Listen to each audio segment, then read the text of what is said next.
Hi guys, അപ്പം പുതിയൊരു വീഡിയോയിലേക്ക് എല്ലാവർക്കും സ്വാഗതം. അപ്പം നമ്മളിപ്പം നമ്മളെ വീടിൻ്റെ മുമ്പിലാണ് നിൽക്കുന്നത്. അപ്പം നമ്മൾ ഈവനിങ്ങിൽ സൈക്കിൾ ഔട്ട് ഇറങ്ങിയപ്പോഴത്തേക്ക് കണ്ട കാഴ്ചയാണ്.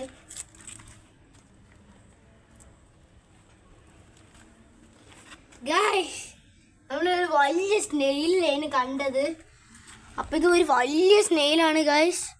നിങ്ങളിത് കണ്ടെങ്കിൽ കമൻറ്റ് ചെയ്യണം. ഞാൻ ഇതുവരെ കണ്ടിട്ടില്ല. ഞാൻ ഇതുവരെ ഇങ്ങനത്തെ ഒരു വലിയ സ്നെയിലെ കണ്ടിട്ടില്ല. ഞാൻ കൊച്ചു സ്നെയിലെ കണ്ടിട്ടുണ്ട്. അതിൻ്റെ അടിയിൽ ഒരു ശംഖ് പോലെ ഇരിക്കുന്നത് നിങ്ങൾക്ക് കാണാം. അതിൻ്റെ മണ്ടയിൽ ഒരു വലിയ ഷെല്ല് പോലെ ഉണ്ട്. എത്ര സ്ലോ ആണ് ഗൈസ് അത്. നമ്മൾ വിചാരിക്കും നമ്മൾ കാർട്ടൂണിൽ കാണുന്ന ആ ഒരു സ്ലോയിനെയും കാട്ടി സ്ലോ ആണ് ഗൈസ്. കുറേ നേരം കൊണ്ടത് അങ്ങനെ തന്നെ ഇരിക്കുകയാണ്. അപ്പോൾ ഇത്രയേ ഉള്ളൂ. ബൈ.